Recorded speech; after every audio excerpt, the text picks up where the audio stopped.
কি হয়েছে মায়রা, বল তো আমায়, কাঁদছিস কেন সেটা বল। মায়রাকে টেনে নিজের সামনে এনে ধরল মিথিলা।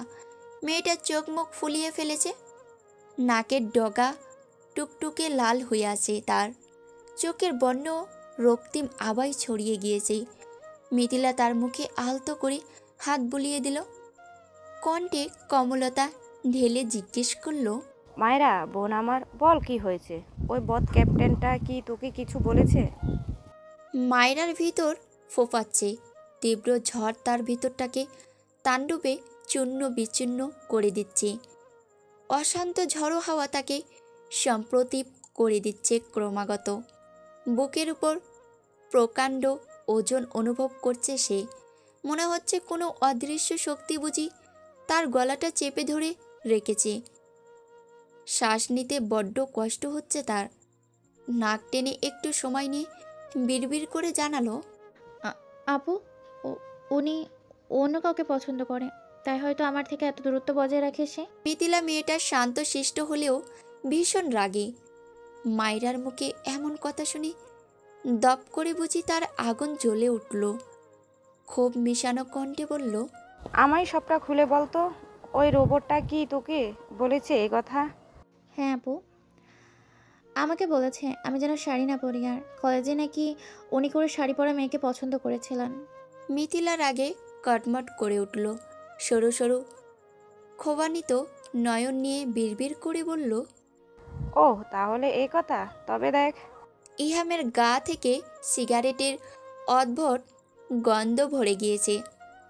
মাথার যন্ত্রণায় কয়টা ধোঁয়া ফুকেছে সে তা জানে না। রাত 9টা বাজতে চলল। এবার বাসার ভিতরে যাওয়া দরকার। তার শ্বশুর মহিন সাহেব ইতিমধ্যে 3বার কল করে নিয়েছেন। অন্য মনস্ক হয়ে পা বাড়ালো সে বাসার উদ্দেশ্যে। চাকরিতে জয়েন্ট হয়েছে 1 বছরও হয়নি তার। মাঝে বিয়ে করতে সে চায়নি। কিছুদিন পর মেজর পদে পদোন্নীত হবার সম্ভাবনাও রয়েছে প্রবল। এই মুহূর্তে কোনোভাবেই বিয়ে করতে চায়নি সে। তার উপর যখন শুনেছি মেয়ে এখনও ইন্টার দেয়নি, তখন বুঝি তার রাগ জেদ আরও চওড়া হয়ে চেপেছে পাষাণ হৃদয়টা।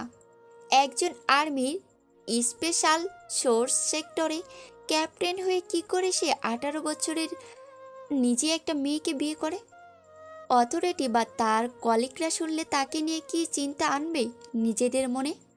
তার বাবা মার কথা রক্ষার্থে শুধু বিয়ের বন্ধনে আবদ্ধ হয়েছে সে, নয়তো এখনই বিয়ের বেড়াজালে নিজেকে কখনোই জড়াতো না। মায়রাকে নিয়ে চিন্তা ভাবনা করতে করতেই সে বাসায় ঢুকলো। ফাতেমা বেগম ইহামকে দেখেই বললেন, ইহাম বাবা, কখন এলে তুমি? কিছু কি লাগবে বাবা? ইহাম সৌজন্যমূলক মৃদু হাসল। ওই রুক্ষ নিস্তেজ হাসির মাঝে যেন স্পষ্ট প্রাণ নেই, ভাবটা ভেসে আসে। শান্ত গলায় জানালো ইহাম, সবে এলাম আম্মু, আমি একটু ফ্রেশ হয়ে আসছি। তাড়াতাড়ি এসো বাবা, আমি ডিনার দিই।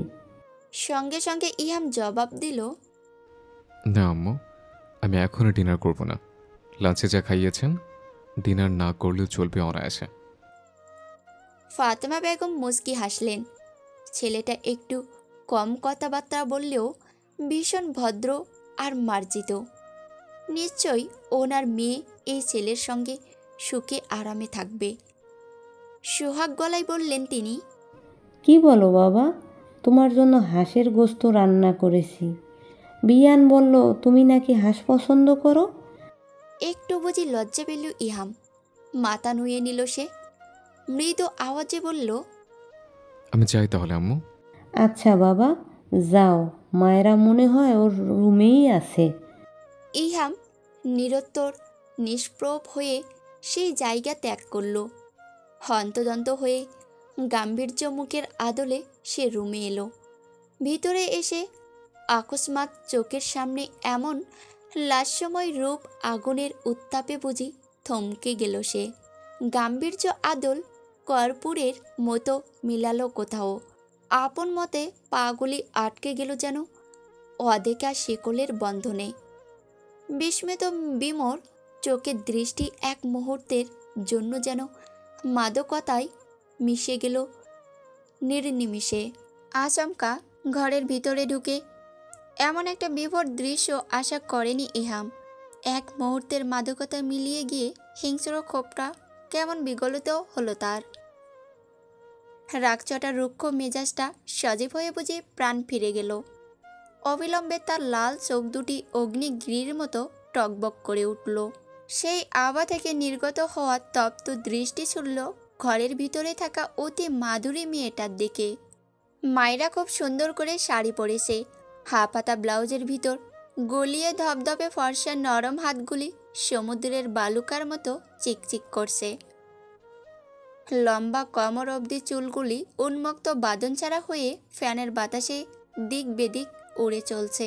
আর মেয়েটা আবলীলভাবে শাড়ির কুচি ঠিক করে চলছে এক মনে।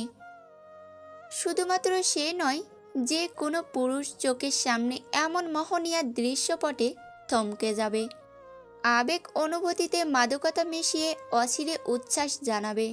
ওই কামনীয় রূপে মাতোয়ারা হলেও এই মুহূর্তে ভীষণ বাজে মেজাজে আছে সে। ক্রোধে হিসিস করছে তার বিগড়ে যাওয়া মেজাজটা। চোয়াল শক্ত হয়ে দৃষ্টি তীক্ষ্ণ করে রেখেছে। ওই অগ্নি ফুলিঙ্গের দৃষ্টি দিয়ে আবারও চোখ বুলিয়ে নিল মায়রার অষ্টাদশীর কমল ললিত অঙ্গে। তীব্র আক্রোশ নিয়ে শব্দ তুলে ইহাম ধরাম করে দরজা আটকে দিল। সেই আওয়াজে মায়রা চকিতে তাকালো সামনে। ইহামের ওই অদ্ভুত লাল চোখের দৃষ্টিতে মায়রার ভ্রু আপনা আপনি কঞ্চন হয়ে এলো। তার চিন্তিত মস্তিষ্ক ঠাউর করার অভিপ্রায়ে বিমূঢ় হলো। দেখতে দেখতে ইহাম একদম তার কাছে চলে এসেছে। আচমকাই তার বাহু খামছে একেবারে নিজের খুব কাছে মিশিয়ে নিয়েছে অচিরে। নরম বাহুতে মায়রা খুব বেশি নখের চাপ অনুভব করল। ব্যথায় হালকা সজ্জিত মুখটা কুঁচকে এলো তার। সেদিকে বিন্দু পরিমাণ ভ্রুক্ষেপ না দেখিয়ে ইহাম দাঁতে দাঁত চেপে মৃদু আওয়াজে প্রশ্ন করল, এই মেয়ে, তোমাকে না বলেছিলাম আমার সামনে শাড়ি পরে আসবে না? বারণ করার পরও কেন এই কাজ করতে গেলে? মায়রা যন্ত্রণায় চোখ মুখ এক করে রেখেছে। এতক্ষণ গভীর দৃষ্টি না দিলেও ইহাম বেশ দৃঢ় নজরে তাকালো ওই শুভ্র চারুললিত মুখশ্রীর দিকে। ওই বুজে থাকা ঘন কালো চোখের পাপড়ি রং যেন অমাবস্যার নিকট কালো আধার। হালকা প্রসাধনের প্রলেপ লাগানো তীর করে কাপা ঠোঁটগুলি বড্ড স্ফীত মোহিত। আতঙ্ক মেশানো ভয়াত্ম আননখানা বিস্তর মুগ্ধকর ও মনোহর।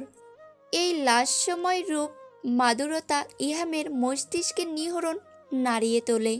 কড়া প্রবণতায় তার মাথা মৃর বিহ্বল হয়ে উঠছে। ক্ষিপ্রে চোখ বন্ধ করে নিল সে।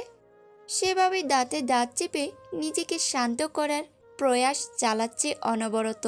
তবুও মায়রার বাহু থেকে এক চুল ঢিলে করল না শক্ত হিংস্র থাবাটা। অশান্ত অথচ স্থির থেকেই দম ভরে ভরে নিঃশ্বাস ছাড়ছে। মায়রা তাকালো ইহামের দিকে। এই মুহূর্তে তার বুকের ভিতর উত্তাল ঝড় বইছে লোকটার কাছাকাছি থাকায়। লঘু অস্থিরতায় সে চঞ্চল হয়ে উঠলেও এক অবিদিত ক্ষোভের তাড়নায় দমতে পারছে না সে। পিনপিন করতে থাকা ক্ষোভটা তার চোখে সূচের মতো ধারালো হয়ে উঠল। মনে পড়ল মিথিলা আপুর সেই কথাগুলি। ওই বদ ক্যাপ্টেনটার কথা তুই একদম শুনবি না মায়রা। ওই লোকটা যা বলবে তুই তার উল্টো করবি। ডানে বললে বামে যাবি, দাঁড়াতে বললে শুয়ে পড়বি। যা অপছন্দ করবে সেটাই বেশি করবি। তবুও লোকটার কথা শুনবি না? কি ভেবেছে লোকটা তোকে? তুই কি হাতের মোয়া? চাইলে পেয়ে যাবে। শুরুতেই এমন লোককে যদি কিছু না বলিস তাহলে মাথায় চড়ে বসবে ওটা। তোর উপর সব সময় কর্তৃত্ব ফলাবে। ন্যূনতম দাম না দিয়ে দাসীর মতো খাটাবে দেখিস। তার চেয়ে নিজের জায়গাটা নিজে করে নে। কিছুদিন পর দেখবি এমন সোজা হয়ে গিয়েছে, এরপর তোকে ছাড়া দেখবি কিছুই বুঝবে না।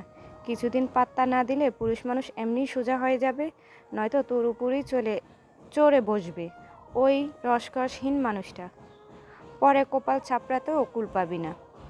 মায়রার ভিতরে এক গাঢ় দৈব শক্তির অনুভব করছে সে প্রবলভাবে।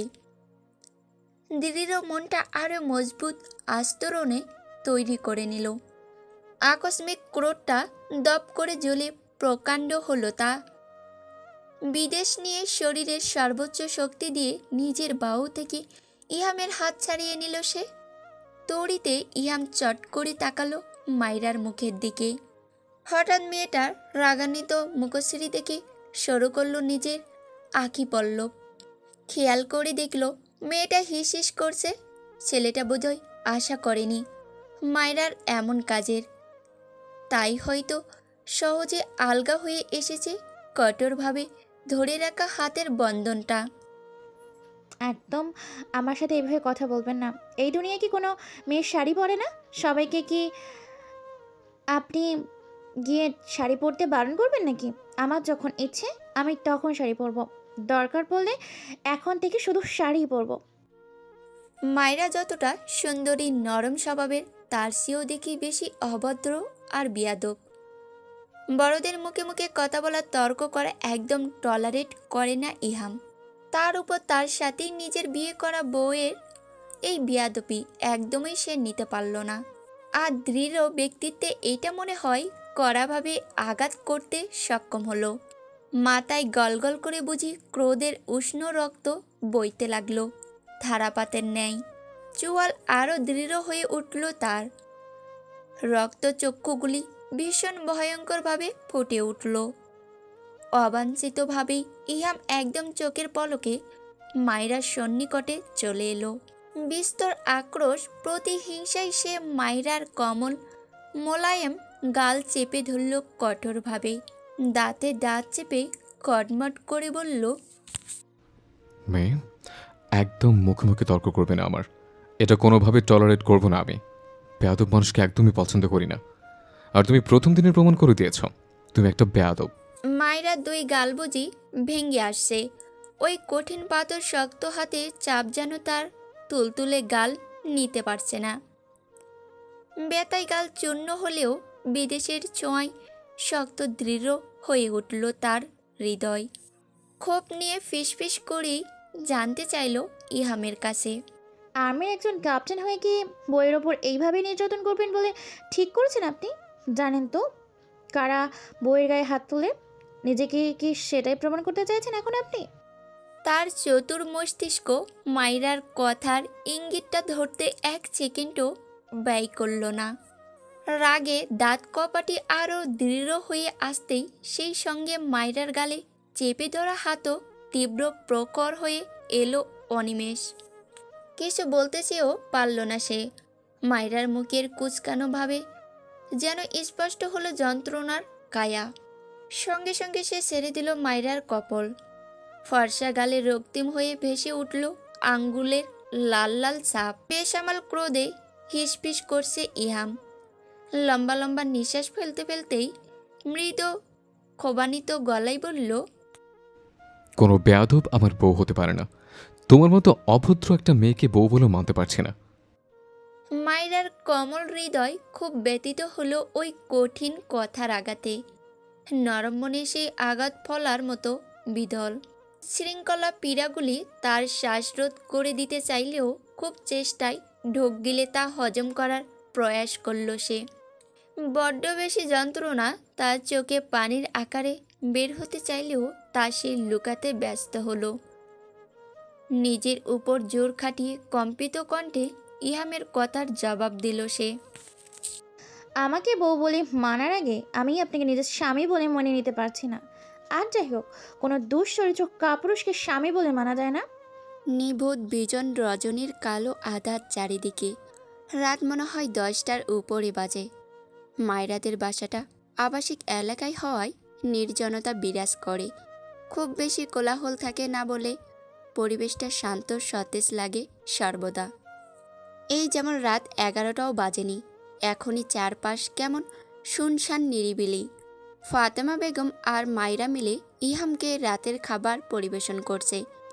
টেবিলের উপর দুপুরের মতো এলাহি আয়োজন দেখে ইহাম আবার চোখ ফেরায় মায়রার দিকে। সূক্ষ্ম দৃষ্টিতে হয়তো অনেক কিছুই বুঝে নেয় সে। তার ক্ষোভান্বিত দৃষ্টি মনে হয় সুচালুভাবে মায়রাকে পর্যবেক্ষণ করে নিয়েছে দৃঢ়তার সহিত। সেই যে ওই শরীর জ্বালানো ভয়ঙ্কর কথা বলে সঙ্গে সঙ্গে রুম থেকে বের হয়েছিল, এরপর থেকে একবারও আর তার সামনে আসেনি। এখনও দেখো শাড়ি পরে হাঁটতে চলতে পারছে না, অথচ তার সামনে জেদ দেখিয়ে কেমন শাড়ি পরে রয়েছে। তাকে জ্বালাতে কিংবা রাগাতে চাইছে নাকি? একবারও তার চোখের দিকে তাকায়নি পর্যন্ত। তার সাথে কেমন সস্তা ইগো আর তেজ দেখাচ্ছে অভদ্র মেয়েটা। সে কি জানে এই তেজ ছড়াতে ক্যাপ্টেন ফাহাদ ইহাম চৌধুরীর এত সময় লাগবে না? আর না এই সস্তা তেজের কোনো দাম আছে তার কাছে? অগ্নিদৃষ্টিতে মায়রার দিকে তাকাতেই চোখে চোখ পড়ল দুজনের। মায়রা ওই আগুন মেশানো দৃষ্টিতে ঘাবড়ে গেলেও নিজেকে সঙ্গোপনে ধাতস্থ করে নিল অনিমেষ। কি ভেবেছে ওই লোকটা চোখের উত্তাপে তাকে দমিয়ে রাখতে পারবে?